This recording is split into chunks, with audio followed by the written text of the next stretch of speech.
Aleluia. Diga para a pessoa que está perto de você, diga: ei, você nasceu para brilhar. Aleluia.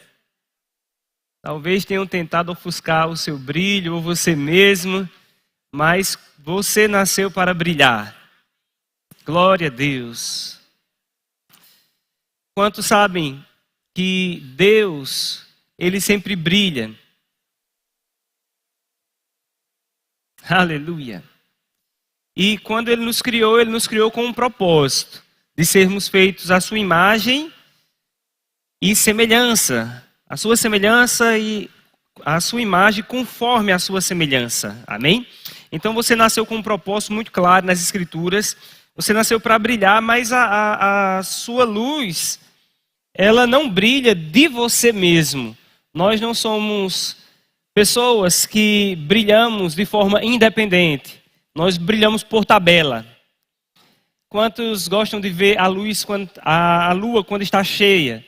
Alguém gosta de ver a lua cheia? O pastor Alexandre já levou a Aline para ver a lua cheia. Aleluia. Você já viu a lua cheia ali naquele resplendor e preste atenção, né? Aquela luz da lua, ela não é dela. Ela apenas está refletindo uma luz maior que a dela. Sabe, queridos, nós nascemos para refletir a luz de Cristo através das nossas vidas. Aleluia. Mas nós só vamos refletir a luz de Cristo se Ele estiver brilhando primeiro sobre nós. Então nós precisamos estar expostos ao Senhor todos os dias da nossa vida para que a luz dele esteja brilhando através de nós aonde nós chegarmos. E eu gostaria de falar um pouco mais sobre esse assunto na palavra. Eu quero ir com vocês para Mateus capítulo 25, a partir do versículo 1.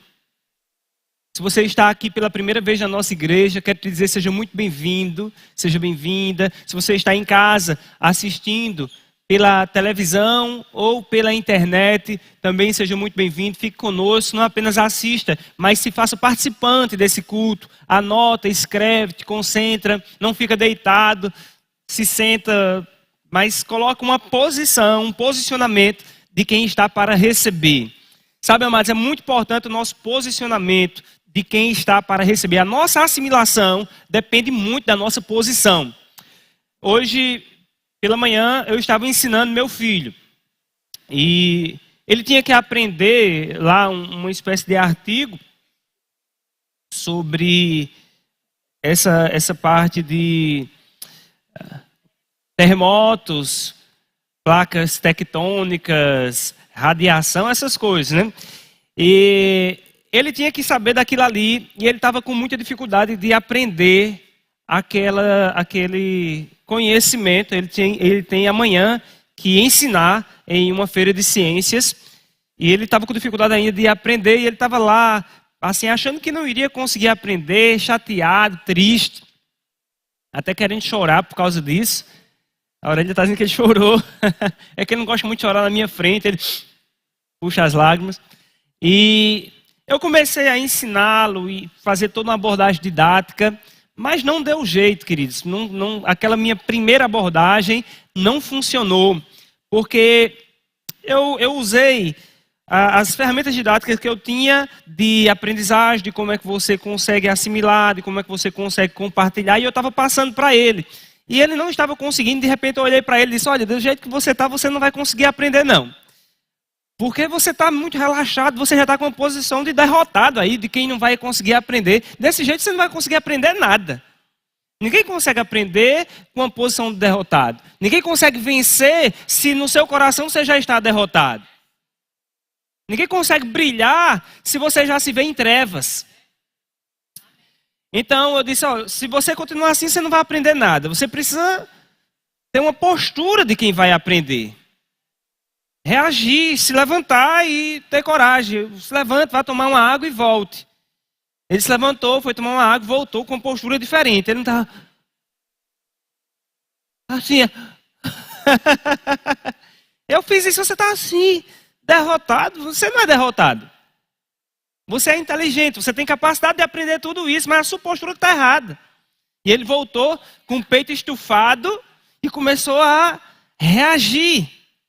E sabe, queridos, eu acredito que menos de 2 horas ele já havia aprendido todo aquele conteúdo, ele já estava ensinando para a mãe, ele disse, você vai ensinar para sua mãe, você vai ensinar para sua avó, para o seu irmão, e depois você vai ensinar para mim.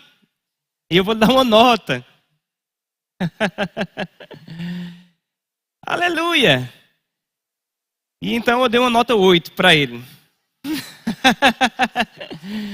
Já está passando, né?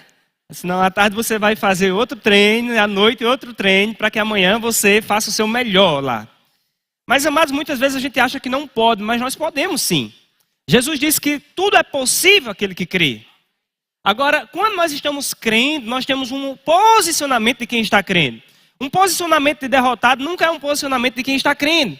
Desmaiando nas nossas próprias almas, como se nós não fôssemos conseguir, como se ninguém gostasse de nós, como se fôssemos incapazes de realizar aquilo que Deus nos chamou para realizar. Esse é um posicionamento que o diabo quer que nós fiquemos nele. Mas Deus não quer. Deus quer que nós venhamos nos levantar. Nós temos que ter um posicionamento para receber. Sabe, amado, sentado como você está aí. Você pode estar sentado, mas o seu coração precisa estar de pé. Seu coração precisa estar de pé, sua mente precisa estar alerta, seu ouvido atento, não só o que o pastor Jacques vai falar, mas o que Deus vai falar através de mim, ou através do seu coração diretamente, ou através da palavra. Porque há uma presença do Espírito Santo nesse lugar, e o Espírito Santo ele fala diretamente a cada coração. Mas tem que ter uma posição para receber. Diga para alguém perto de você, ei, assuma a posição de vencedor, de alguém que está crescendo. Aleluia. Deus é bom. Imagina lá você na academia, relaxado. Vai ser o próximo Mr. Olímpia, né? É assim? É não, né? Tem que estar atento e focado. Então vamos lá. Mateus capítulo 25, versículo 1. Quantos abriram? Diga amém. Está escrito, então, o reino dos céus será semelhante a 10 virgens que, tomando as suas lâmpadas, saíram a encontrar-se com o noivo. Quem está falando essa parábola, queridos, essa assimilação do reino de Deus? Jesus. Ele está falando que o reino dos céus será semelhante a 10 virgens que saíram ao encontro do noivo. E cada uma, ao sair ao encontro do noivo, elas tomaram as suas lâmpadas. Diga, lâmpadas. Aleluia. 5 dentre elas eram nécias e 5 prudentes. As nécias, ao tomarem as suas lâmpadas, não levaram azeite consigo. No entanto, as prudentes além das lâmpadas, levaram azeite nas vasilhas. Olha só, queridos, houve um tempo da minha vida, quando era criança, eu morei no sítio. E depois de um tempo eu ainda frequentei o sítio algumas vezes. Meu pai tinha sítio de produção rural.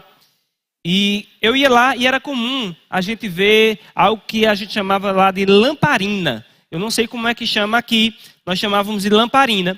E aquelas lamparinas, elas precisavam estar cheias de querosene, que era o combustível para que a lamparina pudesse estar acesa. Então, à noite não existia energia elétrica, a gente acendia aquela lamparina e o tempo que ela iria durar acesa dependeria do tempo, da quantidade de querosene que tivesse dentro do reservatório. Nesse tempo aqui, o querosene, o combustível, na verdade era o azeite. Então, essas lâmpadas eram espécies de lamparinas que o combustível era o azeite. Então, 5 das virgens eram nécias e as outras 5 prudentes. Elas tinham as lamparinas, tinham azeite nas lamparinas e ainda tinham azeite extra. Aleluia. Diga, eu sou prudente. Glória a Deus. Versículo 5 diz, e tardando o noivo, foram todas tomadas de sono e adormeceram. Mas, à meia-noite, ouviu-se um grito, eis o noivo. Está exclamando na sua Bíblia? Então houve um grito, eis o noivo! Aleluia! Se a gente der um grito desse aqui, talvez venha algumas jovens entrando por essas portas. Será o meu? As meninas tinham expectativas de casar. E é bom ter essa expectativa, né? Porque quem não tem expectativa não se ajeita, não se atavia. Sabe quando uma jovem está com expectativa de casar ela começa a se arrumar, começa a ir para a academia, a pensar em roupas, em fazer maquiagem. Ela não chega para o culto de qualquer jeito. E se ela souber que nesse culto vem um príncipe aí, um ministro de fora, um visitante especial, aí ela vai vir melhor arrumada ainda, né?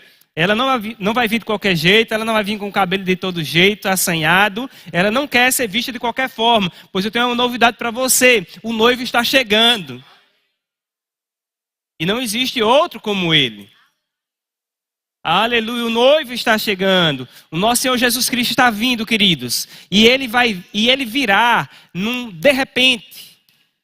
Será num de repente. Não dá para a gente saber a hora exata.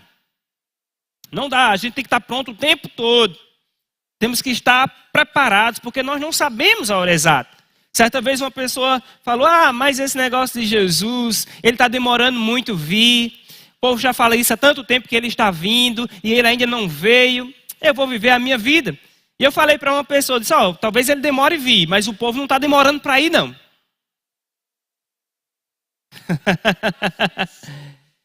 Tanta gente falou que ele veio, mas ele não veio. Sabe, mas muita gente falou que ele viria e ele ainda não veio. Porém, estes já foram. Muitos já foram. E nós não sabemos, queridos, o dia que ele vem, nem o dia que nós vamos. Agora, às vezes, a gente faz uma expectativa para um tempo muito longo, né? Muito à frente. Sabe, quando eu tinha 17 anos de idade, eu ia fazer vestibular. Na época era vestibular, hoje é ENEM, né? Vestibular para matemática. E eu acordei pela manhã para ir fazer a prova para matemática. E o meu vizinho do lado, um jovem muito bonito, porque eu não costumo chamar um de bonito, né? Mas ele era um jovem muito bonito, fortão.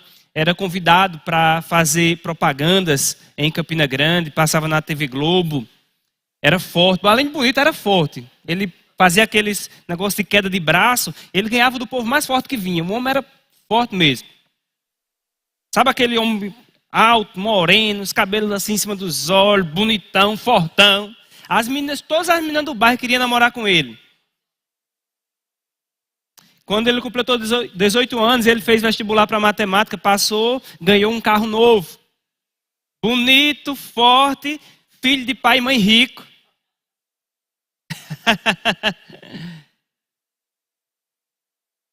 Ele só tinha um problema, queridos, ele não estava servindo ao Senhor. Esse problema era grande. E nesse dia, quando eu saí pela manhã de casa para fazer a prova, eu estava saindo e eu encontro com a seguinte notícia. A gente chamava ele de Tita. Tita morreu essa noite. Ele estava com a sua noiva, na verdade não era noiva, era namorada, dirigindo o seu carro, um Gol vermelho, na alça sudoeste. Tinha bebido, alta velocidade, colidiu de frente com um caminhão. Ele morreu na hora, a namorada dele teve a sua perna amputada, jovem, bonita também, ele não iria namorar com uma menina que não fosse bonita. Teve a sua perna amputada. O seu cunhado, que estava atrás, foi arremessado pelo para-brisa de trás. Graças a Deus ficou vivo, mas sofreu muito. Mas esse meu colega, ele partiu, queridos, naquele dia, muito jovem, muito jovem. E quando ele partiu, aquilo ali me trouxe uma tristeza pela sua partida e me trouxe uma segunda tristeza. Eu tive duas tristezas. Uma grande pela partida, a gente jogava futebol lá na frente.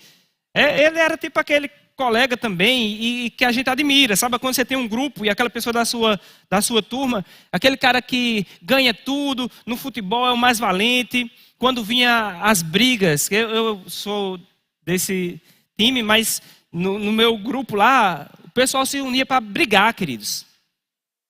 Para brigar. Eu era só o técnico. Fazia as estratégias. O que fazer, o que não fazer, qual o tipo de soco inglês deveria usar, qual não deveria usar. Essas coisas. Eu fazia as estratégias. Mas eu me converti, graças a Deus. E quando eu me converti, Eu passei ainda 5 anos, como eu falo aqui para vocês, sem conhecer ninguém na igreja, sem me envolver. E quando o crente ele não se envolve, queridos, parece que ele não é crente. Ele vai para a igreja, mas ele não precisa dar satisfação a ninguém da igreja. Eu não conhecia ninguém da igreja, eu achava que também ninguém me conhecia. Então eu posso continuar vivendo a minha vida de qualquer jeito. Eu posso, na minha rua, continuar sendo o velho Jackson. Mesmo dentro de mim, existindo uma nova criatura, um novo Jackson. E eu estava lá, novo Jackson por dentro, mas velho Jackson por fora, fazendo os mesmos planos de antes, rindo das mesmas piadas de antes. Eu, com 10 anos de idade, já ficava na rua até 10 horas da noite. Na época, com 12 anos de idade, eu já achava que era adulto. Com 12 anos de idade, eu já pegava um carrinho de mão e já andava a cidade quase toda vendendo alface. Então, para mim, eu já era quase um adulto.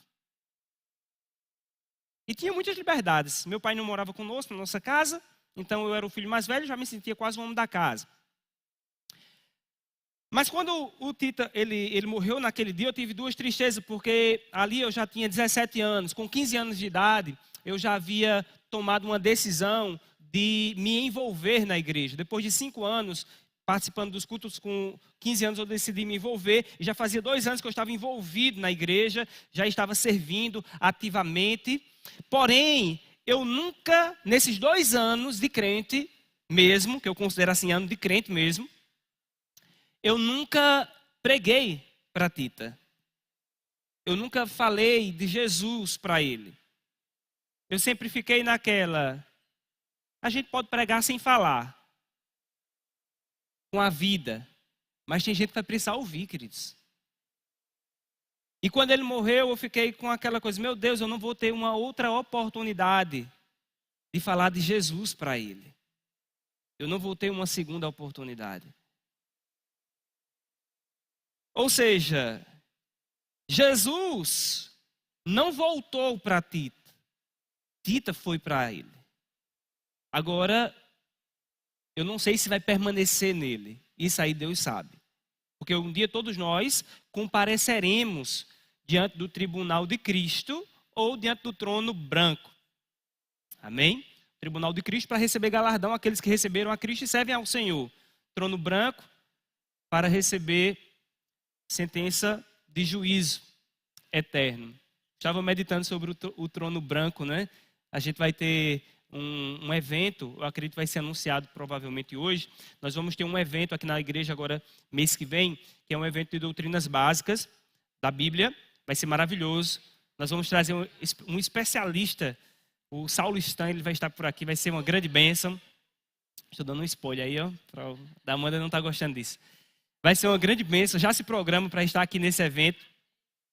E sabe, queridos, vai ser muito bom você estar aqui. Eu estava meditando sobre essa questão de trono branco, porque você sabia que existem diferenças de branco? Existem vários tipos de branco. Tem 3 pessoas com branco aqui, né? Tem a Aurélia, você pode vir aqui à frente, Aurélia, por gentileza. Tem a nossa irmã Aline, pode vir. Venha também, minha irmã. Vocês 3 que estão de branco. Veja só. Vocês percebem que tem 3 brancos aqui, queridos? Tem 3 brancos, né? Agora, quando a luz ela incide sobre o branco, você vai perceber que existem diferenças de branco. Está comigo? Existem diferenças de branco, queridos. Existe branco mais branco do que o outro branco. Ok. Só queria que vocês ficassem com essa imagem. Um dia, aqueles que não servem ao Senhor Jesus, eles vão estar diante do trono branco. Eu acredito que aquele trono branco vai ser o padrão de branco de Jesus. E as pessoas que vivem na terra, queridos, por mais que elas se achem brancas, um dia elas vão se comparar com o branco de Jesus. Para saber se o branco delas bate com o branco de Jesus. Porque se não bater com o branco de Jesus, não pode ficar. As suas vestes têm que ser as vestes brancas igual às de Cristo. Não pode ser igual à da pessoa mais santa que você imagina. Tem que ser igual à de Cristo. Está comigo, queridas? Aleluia. Então, o mundo às vezes pensa, não, eu já não bebo, eu já não fumo, eu já não falo mal de ninguém. Então, se eu não for salvo, Ninguém mais é. Bem, não é assim, queridos. Um dia nós vamos bater o branco com Cristo. O pessoal das câmeras sabe, Marcinho, se estiver vendo aqui, essas câmeras, todas elas, para a gente fazer um teste, a gente pega as 3 câmeras, aí pega uma folha de branco e a gente bate o branco das 3, para que as 3 entendam o que é branco. Para que elas leiam, o branco para mim é essa, o branco para mim também é esse mesmo branco. Porque quando você compra 10 câmeras, para as 10 câmeras, elas veem o branco de forma diferente. E aí você bate o branco para que todas enxerguem o mesmo branco. Está comigo, queridos? Sabe, nós temos uma ferramenta na terra para poder bater o branco, que é a palavra de Deus.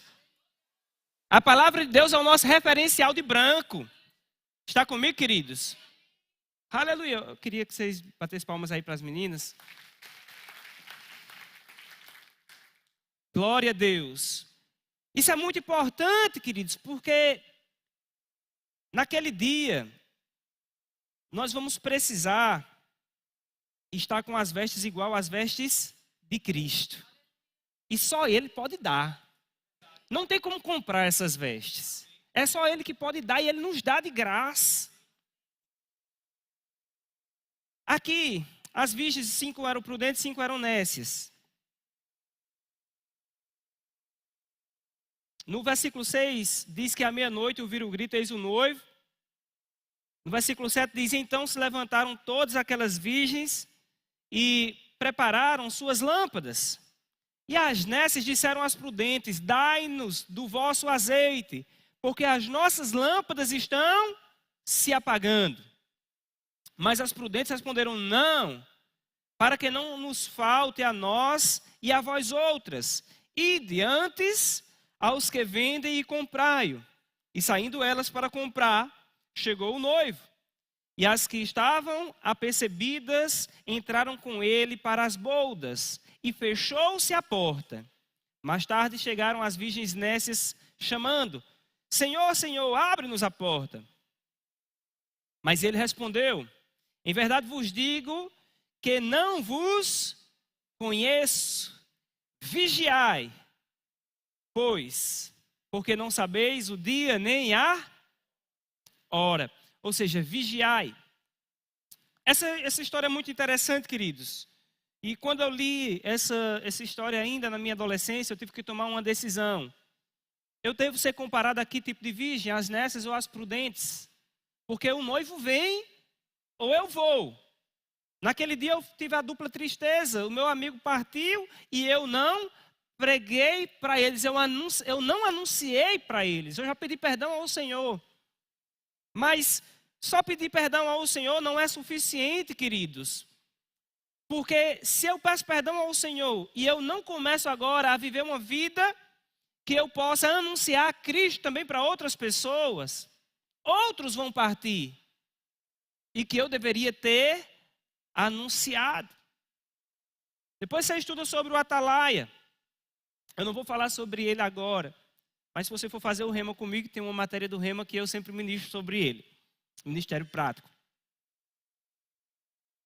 Amados, naquele dia, vai ser muito bom a gente poder estar com as nossas lâmpadas acesas, a gente poder entrar com o noivo, mas também vai ser melhor ainda, queridos, nós sabermos que tem muitas pessoas que entraram porque nós anunciamos para eles o Evangelho.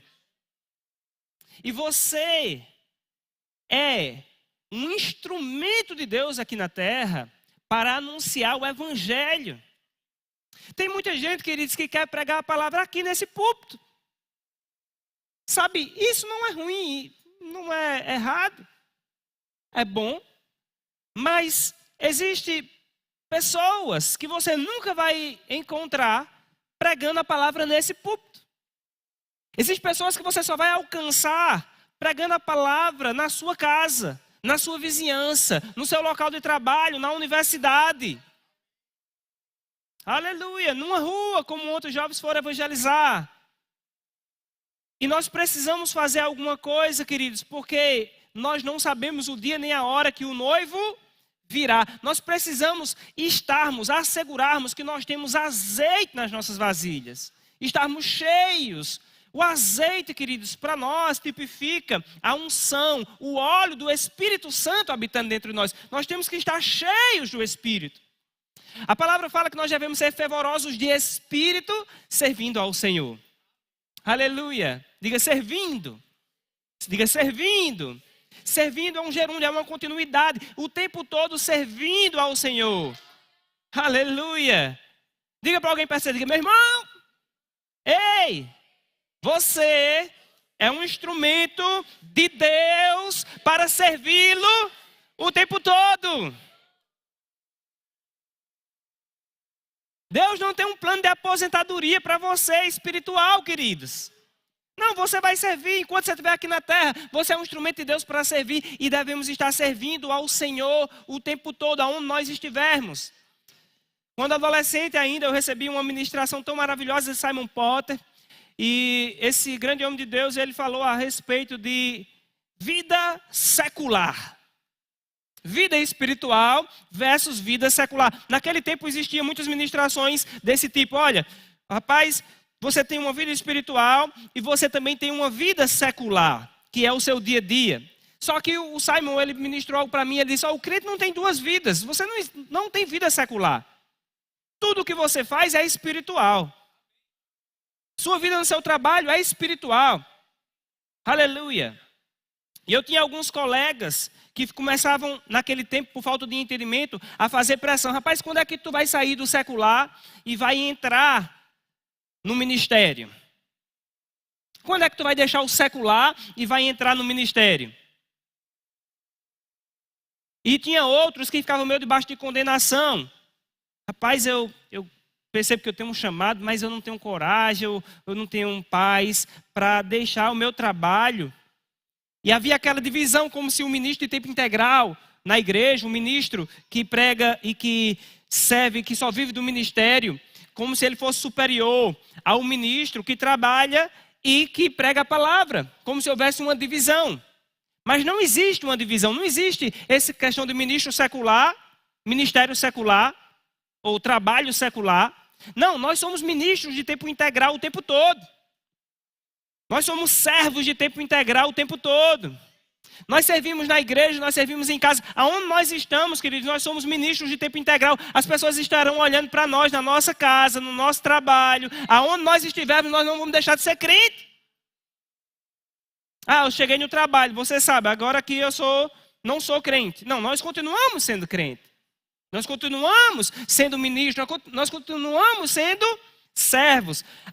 Eu vou vestir uma roupa organizada, bonita, porque eu vou para a igreja pregar. Aí em casa eu vou vestir qualquer roupa, porque eu não estou na igreja. Não, queridos, a gente veste a roupa que glorifica ao Senhor, independente do lugar.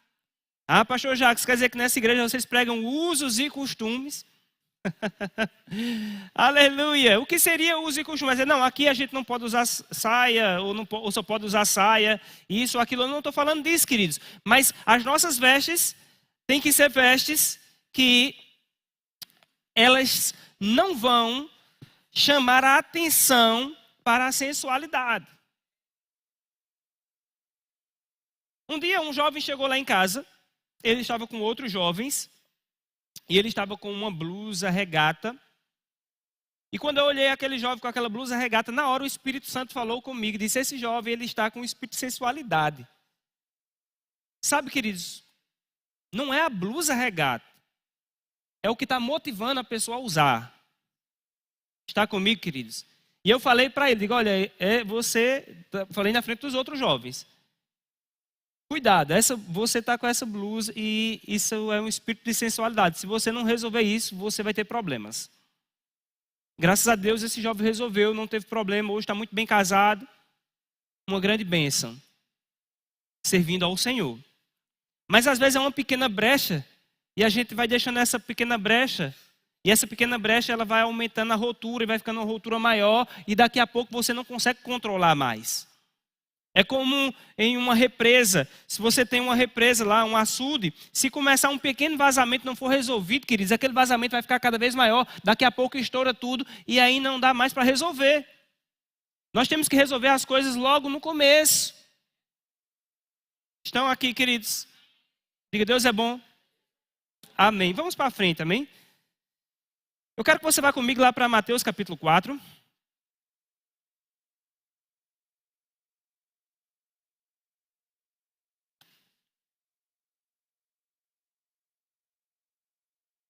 Tem coisas, queridos, que a nossa carne gosta, mas que nós não podemos dar vazão. Vocês estão aqui? Tem coisas que a nossa carne gosta, mas nós não podemos dar vazão. Por exemplo, uma coisa que eu gostava muito era macarronada. Mas imagine se eu comesse todos os dias macarronada. Minha carne gosta, mas eu posso dar vazão? Eu fiz um teste quando eu casei não, né? Quando eu fui morar só, e depois quando eu casei a gente deu continuidade. Eu fazia todos os dias, o meu almoço era feijão, arroz, macarrão, purê de batatas, carne, legumes. Eu fazia também um mousse de goiaba, uma goiabada, e não tinha muita gente para comer, era só eu mesmo. E às vezes eu chamava um colega e estava lá, eu não sabia medir, eu fazia muita comida. E eu comia até topar. Aprendi isso aqui com o irmão Berto. Vamos comer até topar. Berto hoje não come mais até topar, né? E eu comia até topar, queridos. Aí casei pouco tempo com a Aurélia. Agora era eu e cozinhando, a Aurélia também. Aí comprava, era filé parmegiana, a Aurélia fazia filé parmegiana. Era quase sempre, não era, Aurélia? Quase todo dia. Ela tá 6 meses assim. Nesses 6 meses, queridos, eu aumentei 10 quilos. A Aurélia está sendo 12. E a Aurélia 6. Bom demais, queridos. Continuo gostando, eu deixei de gostar? Não. Mas se eu continuar nessa pegada, o que é que vai acontecer? Problema. É lícito? É. É lícito? É. Mas convém? Não. Eu estou te falando de algo que é lícito. A palavra fala que todas as coisas nos são lícitas, mas nem todas convêm. Ok? Estamos falando das coisas que são lícitas. Existem coisas que não são lícitas. Então, nem o que é lícito nem sempre é conveniente. Ok? Até o que é lícito nem sempre é conveniente. Agora, existem coisas que nem lícitas são. E a gente também precisa brecar. Quando eu estava namorando com a Aurélia, e eu morava na época em Caraúbas, professor da universidade, 25 anos. As jovens às vezes ligavam para mim. Eu coloquei na sala de aula o meu telefone para tirar dúvidas. Final de semana, às vezes nem precisava ser final de semana, 10 horas da noite, ligavam para mim. Professor, o senhor está só, estamos fazendo uma festa. Venha para cá, não posso ficar só aí. Eu disse, não, deixa eu aqui, estou bem. É lícito, mas não convém. Sabe, queridos, tinha uma igreja ao lado da minha casa, onde eu estava lá, uma igreja batista. Uma bênção a igreja. Igreja maravilhosa. Tinha um grupo de jovens naquela igreja. E aquele grupo de jovens estavam fervorosos. E eu fui para o culto naquela igreja. Recebi uma palavra, fui alimentado espiritualmente. Foi uma bênção, a palavra de Deus nos alimenta. E quando nós saímos, nós fomos para acho que era uma lanchonete. E naquela lanchonete, eu lembro até hoje o que eu pedi, acho que foi lasanha. E a gente estava comendo lá, e a gente, eu show da palavra, sempre lendo o livro do irmão Rega, e eles começaram a falar algumas coisas, e eu comecei a falar do que eu creio, do irmão Rega, da palavra de Deus. Aqueles assuntos de jovem, né? Sempre levantam uma questão bíblica, e eu comecei a falar, e eu percebi que quando eu comecei a falar, o pessoal, pum, os olhos se voltaram para mim, e começaram a prestar atenção naquilo que eu estava dizendo. Era revelador para eles. E de fato era revelador para eles. Porque, queridos, quando você é exposto à palavra de Deus, a revelação que a gente prega aqui pela primeira vez, e você já tem sede da palavra, você já ama o Senhor, você, revelador, um grupo de jovens, queridos. Aquele grupo de jovens, eles estavam sendo bem alimentados e cuidados por um pastor daquela igreja, na visão daquela igreja. E quando aquele grupo de jovens começaram a olhar para mim, Na hora, o Espírito Santo falou comigo. Ele disse, olha, você não pode mais continuar frequentando esse grupo de jovens. E eu parei de frequentar, queridos, inclusive a igreja. Eles perguntavam, Jackson, eu não era pastor. Jackson, rapaz, você nunca mais veio para a igreja. Eu parei de frequentar aquela igreja, eu fiquei indo para uma igreja lá em Natal. A Verbo da Vida, eu ia para Natal para receber, para me alimentar da palavra. Porque eu sabia que se eu continuasse ali, a boca sempre vai falar do que o coração está cheio. Eu iria continuar falando aquela palavra e eu iria tirar o coração daqueles jovens da mensagem pastoral que estava alimentando a vida dele naquela igreja. E eu não sou pastor deles, queridos. Eu não posso estar ali, mesmo fazendo algo que é lícito, mas que não é conveniente para eles. E se eu tiro o coração de um jovem da mensagem pastoral, e se ele desliga o coração dele com o pastor dele, querido, isso é muito danoso para a vida dele. Porque eu não sou pastor dele. Está comigo, queridos? E quando aquele jovem precisar ser corrigido, não tem um pastor. E quando o pastor começa a ensinar, e ele está com a cabeça com um monte de questionamento diferente, você está entendendo que existem coisas lícitas, mas que não são convenientes. Então a gente precisa ser prudente, queridos, para saber o que a gente fala, o que a gente não fala, com quem a gente se associa, com quem a gente não se associa. A gente precisa saber o que a gente deve fazer, o que a gente não deve fazer. Que convite aceitar, que convite nós não devemos aceitar. Ok? Então isso tudo são coisas importantes. Vamos para frente. Não sei para quem eu estou falando, mas o Espírito Santo sabe. Aleluia. Mateus capítulo 4, versículo 14 diz: vós sois a luz do mundo. Eita, glória a Deus.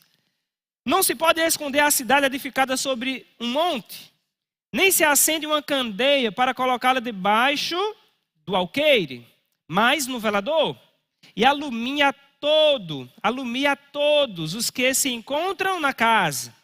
Assim brilhe também a vossa luz diante dos homens, para que vejam as vossas obras e glorifiquem a vosso Pai que está nos céus. Aleluia. Eu gostaria que o Ministério de Música viesse aqui, antes que eles venham. Olha só, queridos, o que a palavra fala. Vós sois a luz do mundo. Lembra das 10 virgens? 5 nécias, 5 sábias, 5 prudentes. Aquelas virgens tinham uma lâmpada. A lâmpada era a luz que proporcionava elas verem o noivo. Ok? Agora, hoje, quando Deus olha para a terra, as lâmpadas somos nós. Você é a luz desse mundo. Ei, eu quero dizer algo para você. Você que está lá atrás, na última fileira, você é a luz deste mundo. Você é a lâmpada para esse mundo. Agora, lembra que naquelas 10 virgens haviam quantas lâmpadas? 10. 10 lâmpadas. 5 lâmpadas iluminaram, mas 5 lâmpadas se apagaram. Por que elas se apagaram? Porque faltou azeite. E quando falta azeite, você continua sendo lâmpada, mas você não ilumina mais ninguém. A lâmpada não deixa de ser lâmpada porque faltou azeite. Ela continua sendo lâmpada, mas ela não ilumina mais ninguém. Ela não mostra mais o caminho, ela não mostra mais o noivo, ela continua sendo lâmpada. Há uma expectativa nela, mas ela não consegue suprir essa expectativa porque o seu interior está vazio. Vós sois a luz do mundo. Aleluia, vós sois a luz do mundo. O Senhor Jesus está dizendo: brilhe a vossa luz. E eu digo pelo Espírito para vocês: vocês já são a luz desse mundo, mas vocês precisam estar cheios do Espírito, transbordando do Espírito, cheio e transbordando. Ah, mas eu estou cheio. Não, você tem que estar transbordando. As virgens sábias, elas tinham as lâmpadas cheias, mas elas estavam segurando um transbordar. Elas tinham azeite extra. As virgens nécias estavam com as lâmpadas cheias. E elas se contentaram, se conformaram e acharam que era suficiente ter a lâmpada cheia. Mas bastou um cochilo e elas não perceberam que o nível baixou e que a lâmpada apagou. Como é que eu sei que a minha lâmpada está sempre cheia? Aleluia! Eu quero te dar uma dica. Como você sabe se realmente você está cheio do Espírito? Pergunta a alguém que está perto de você: ei, como eu sei se eu estou cheio do Espírito?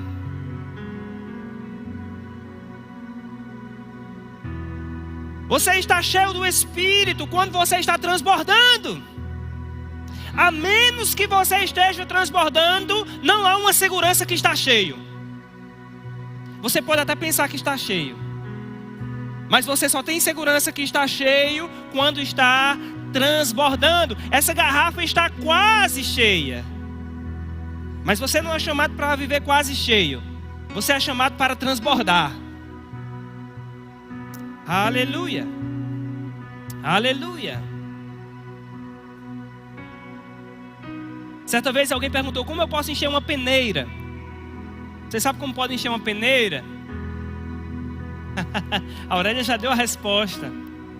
Só há uma forma de encher uma peneira, queridos: se você colocar a peneira dentro de algo que está cheio de água. Imagina esse recipiente aqui cheio de água. Se eu colocar a peneira aqui dentro, ela vai estar cheia d'água? Vai. Se eu tirar, fica vazia. Se eu colocar dentro de novo, cheio. Você pode dizer: meu Deus, como é que eu vou ficar cheio do Espírito se eu percebo que parece que ele começa a esvaziar? Parece que eu me encho e eu me esvazio. Eu me encho, eu me esvazio. Sabe uma coisa? Não saia dele. Você tem que estar imerso na presença de Deus. Você tem que estar imerso na palavra. Você tem que estar rodeado da palavra o tempo todo. É por isso que você é crente de tempo integral. Não é só na igreja. Você é como se fosse uma peneira, que quando está nesse ambiente aqui, você está cheio. Mas se quando você sair desse ambiente e for para a sua casa, para o seu trabalho, a sua casa não for um ambiente da palavra, você vai esvaziar lá. Mas se a sua casa, o seu trabalho, a sua rua, aonde você chegar, for um ambiente da palavra, você estiver rodeado da palavra o tempo todo, você sempre estará cheio e transbordando. Aleluia. Gostaria que você ficasse de pé nesse lugar. Isaías 61 e 2, versículo 1 e 2 diz: dispõe-te, resplandece, porque vem a tua luz, e a glória do Senhor nasce sobre ti. Porque eis que as trevas cobrem a terra, e a escuridão os povos, mas sobre ti aparece a glória do Senhor. Aleluia. Oh, aleluia. Ageu 2, versículo 6 ao 9 diz: pois assim diz o Senhor dos exércitos: ainda uma vez, dentro em pouco, farei abalar o céu, a terra, o mar e a terra seca. Farei abalar todas as nações, e as coisas preciosas de todas as nações virão. E encherei de glória esta casa, diz o Senhor dos exércitos.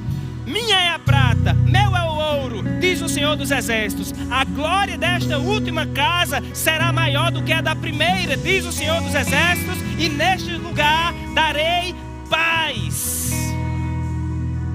Aleluia. Sabe, queridos, esse texto de Ageu é um texto onde o templo estava em ruínas e ele foi reconstruir um novo templo. Porém, o primeiro templo era o templo de Salomão, o templo físico de Salomão. A glória era muito grande do templo de Salomão. O templo reconstruído agora não era com uma glória física comparável ao templo de Salomão. Mas muitos estudiosos, e eu acredito como eles, acreditam que essa glória que ele está falando aqui não é a glória do templo físico, é a glória do povo de Deus. O apóstolo Paulo fala que hoje nós somos templos do Deus vivo. Sabe, nós somos uma obra de Deus, você é uma feitura de Deus. Deus criou você para a habitação dele no Espírito. O Espírito Santo habita dentro de você. Você é um templo do Espírito Santo. A glória da primeira casa foi grande, foi exuberante, chamou a atenção de muitos. Mas a glória da segunda casa, a segunda casa não é casa feita por mãos humanas. A segunda casa é uma feitura de Deus, é obra de Deus, é manufatura de Deus. A segunda casa foi Deus que fez em você. Ele reconstruiu você para a habitação dele mesmo. Aonde você chega, o Espírito chega, a unção chega, a glória chega. Aleluia! A sua luz vai brilhar na sua casa. Eu quero profetizar sobre a sua vida. A glória de Deus, a luz de Deus vai começar a brilhar através da sua vida. Aleluia! Pastor, eu estou tentando brilhar na minha casa, eu estou tentando brilhar nos meus negócios, mas parece que é assim, pastor. Quando eu começo a praticar a palavra de Deus, começa a chegar as coisas, pessoas começam a chegar para importunar. Você já viu que quando você acende uma luz, os mosquitos começam a chegar perto da luz quando está acesa? Mosquito não se aproxima de luz apagada, mas luz acesa também atrai mosquitos. A palavra Beelzebul significa senhor das moscas, dos mosquitos. O inimigo sempre vai levantar, queridos, situações, não é pessoas, são situações para tentar apagar a tua luz, para tentar ofuscar você, para ofuscar a glória de Deus através da sua vida. Aí pergunte o que fazer então. Não adianta você tentar espantar os mosquitos, continue brilhando. Só continue brilhando. Ei, só continue brilhando. Só continue brilhando. Só continue brilhando. Só continue brilhando. Só continue brilhando. Só continue brilhando. Ah, pastor, mas eu estou tão apagadinho. Sabe, meu irmão, se liga no Senhor, se conecta no Senhor e você vai continuar a brilhar. Ou vai começar a brilhar. Pastor, mas passei um tempo apagado. Não importa quanto tempo você passou apagado, o que importa é que hoje você está brilhando. O que importa é que hoje você está conectado com o Senhor, está recebendo da fonte, energia da fonte. E quando você está brilhando, você está iluminando.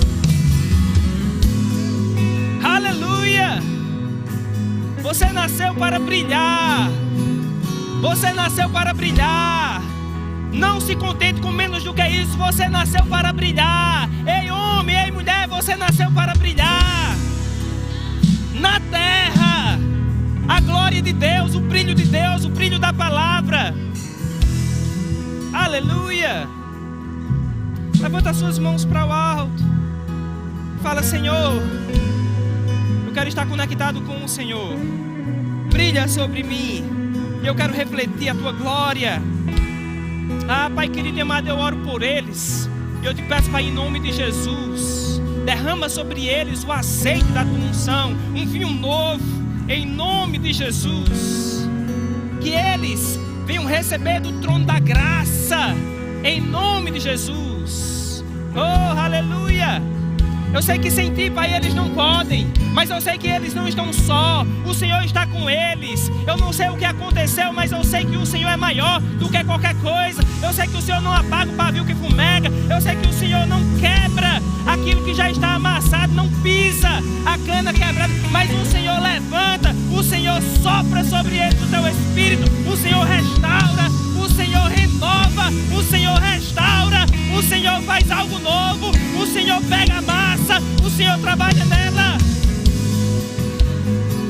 Eu declaro em nome de Jesus, famílias que estavam apagadas começando a brilhar de novo, famílias que estavam ofuscadas começando a brilhar de novo. Eu chamo em nome de Jesus ministérios que estavam apagados sendo reconectados com a unção do Espírito, lâmpadas que estavam vazias sendo cheias, transformadas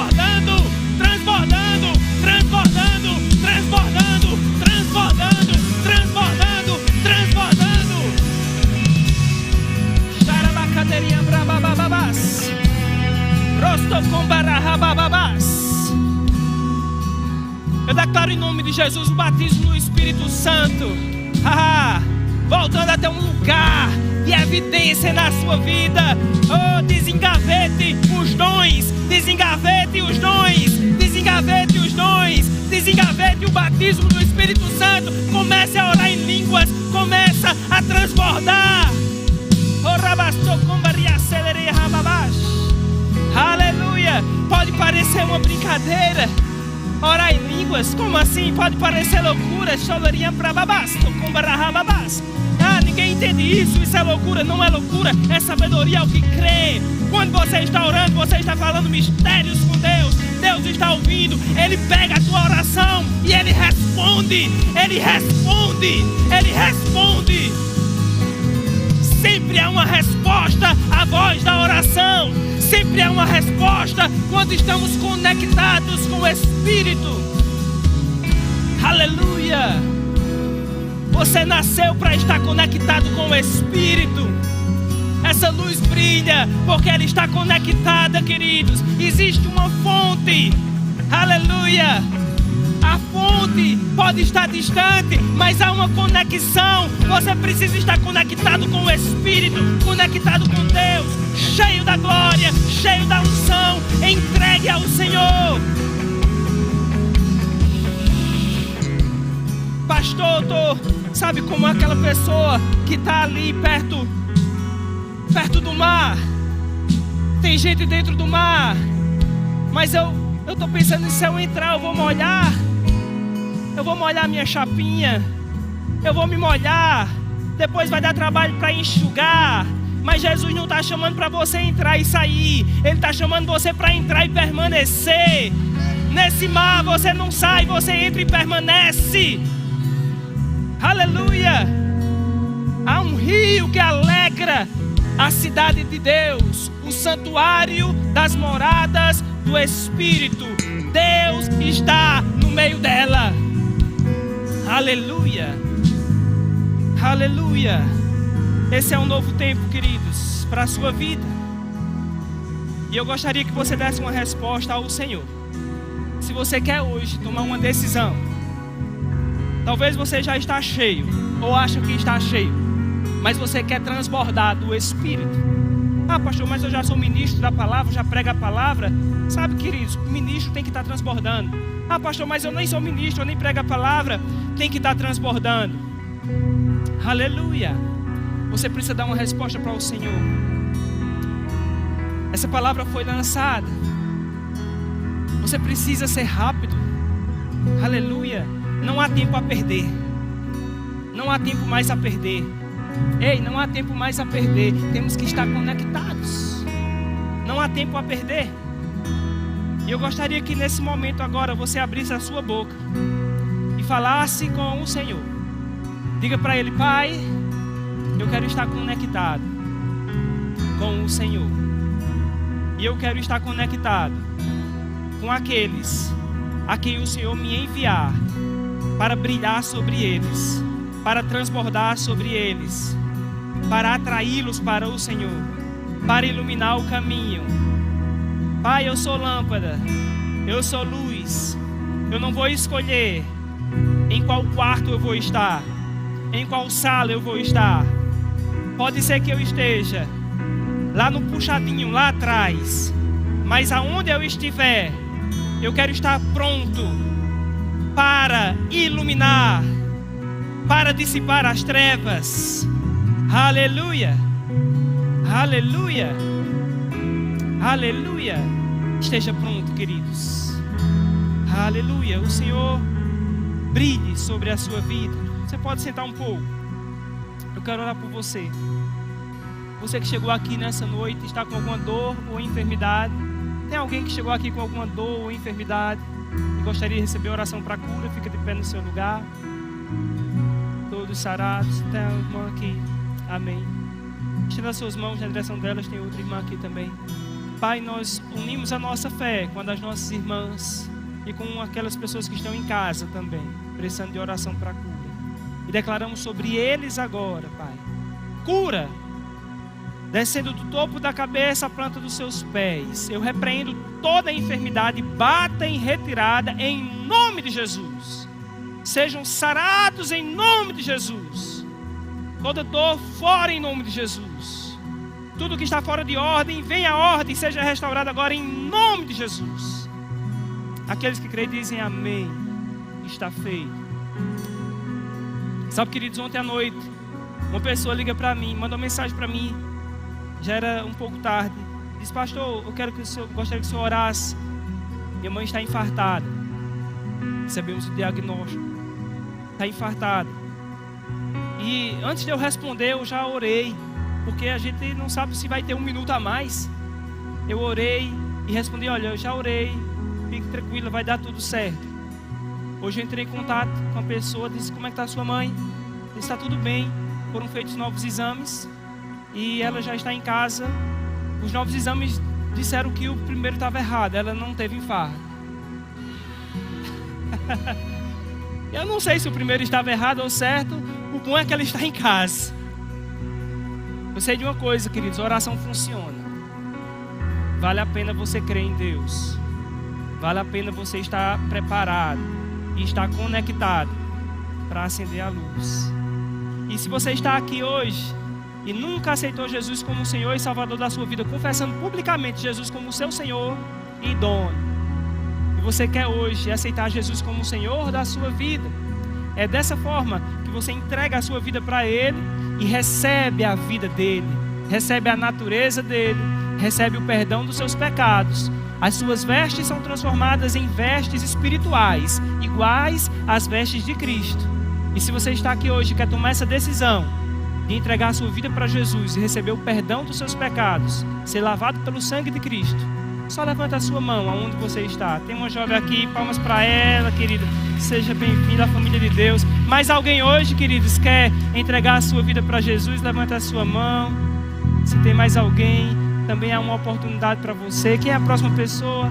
Hoje é o seu dia. Você pode vir aqui à frente, querida. Eu gostaria que a Aurélia desse um abraço nela. Aleluia. Palmas mais uma vez para elas. É uma festa. A palavra de Deus fala que há festa nos céus, queridos. Aleluia. Mais alguém quer hoje entregar a vida para Jesus? Amém. Vamos orar por ela também. Amém. Parabéns, minha irmã. Que bênção. Eu gostaria que... Como é seu nome? Calidia? Calidia, repita comigo. Diga: Senhor Jesus, eu creio que o Senhor morreu pelos meus pecados, que o Senhor ressuscitou e que está vivo. Hoje eu te entrego a minha vida. Perdoa os meus pecados. Faz de mim uma nova criatura. De hoje em diante eu sou tua serva. E o Senhor é o meu único Senhor. Obrigado, Jesus, por me receber na tua família. Amém. Palmas para ela, queridos. Estendam todas as suas mãos para elas. Pai, nós te louvamos, te agradecemos pela vida de Khalid e declaramos, Pai, sobre ela, em nome de Jesus, um novo tempo. Eu te peço em nome de Jesus, Pai, que comece hoje um tempo de crescimento espiritual, um tempo onde ela venha aprender a tua palavra, se fortalecer no Senhor, se tornar uma nova criatura cheia de fé e venha cumprir o propósito dela aqui na terra, meu Pai. Faz tudo novo na vida dela a partir de hoje, Senhor. Eu te peço em nome de Jesus. Amém. Deus abençoe, Caridia.